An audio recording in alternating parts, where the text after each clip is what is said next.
For more on this, I'm joined by Chris Beck, president of Clements Worldwide, which is an international insurance group focused with expatriates and international organizations. I guess it's a long way of saying you're talking about risk, essentially, here. Absolutely. Look, these no-fly zones and the unrest and the war, I mean, this is, first of all, a terrible topic to be discussing. It's one I wish we didn't have to talk about, but in the reality of the world that we live in, we have to talk about it. Companies have to deal with it. Airlines have to fly through it. What do you tell airlines? Well, it's not just focused on airlines, Phil. If we take a step back and think about what is going on and what the exposures are and what the risk is, it's everybody that an airline serves, all of the ancillary services, the companies, the individuals that are attempting to continue their work or to continue their lives as these conflict zones are in the headlines.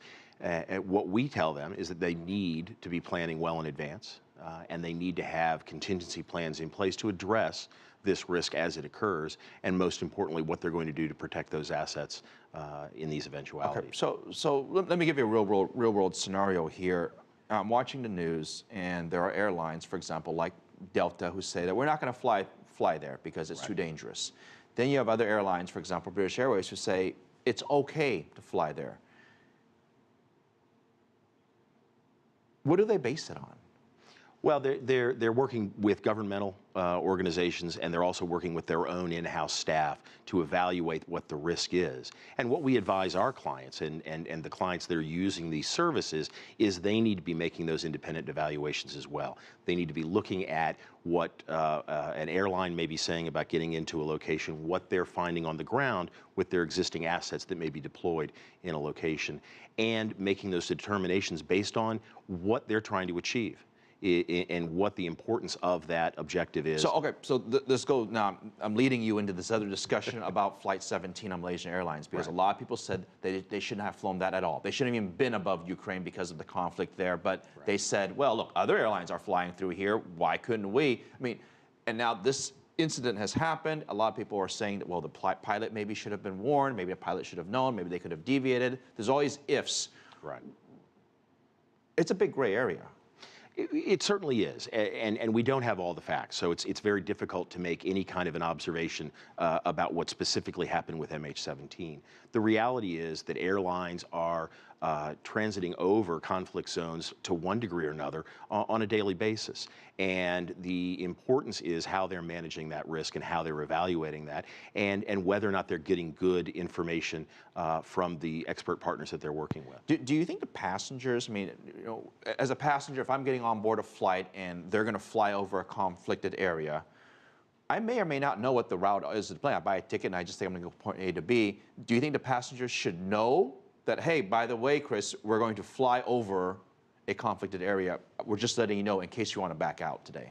Well, I don't know how that would actually function. But you see where I'm going with this. I absolutely do, and what I can tell you, Phil, is that I'm headed off to the Middle East in the next several weeks, and that will undoubtedly take me on a route that covers some form of a conflict zone, whether or not we're aware of it as passengers.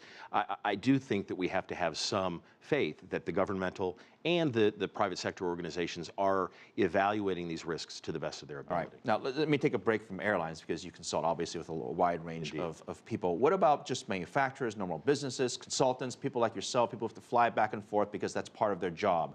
They are involved in the same type of risk as any other traveler or innocent traveler would be as well. What do these companies do? I mean, they have to, you can't tell your employer, no, I don't want to go on this business trip because I'm worried about something happening. Well, and that's absolutely right, is that organizations that we work with and that we've been talking to have been planning for their ability to manage this risk, whether it's in conflict zones in sub-Saharan Africa, the Middle East, as we've seen in parts of Eastern Europe, and that's been ongoing for decades. So it's absolutely critical that organizations are planning in advance for how they will manage that, mitigate that risk, what they'll do with deployed assets in the event that there is an occurrence, and how they take care of those individuals, those employees, their most valuable asset. I'm going to ask you a question that perhaps touches home a little bit more. As I'm watching TV, I see people going through the carnage of the aircraft, and a lot of these are journalists.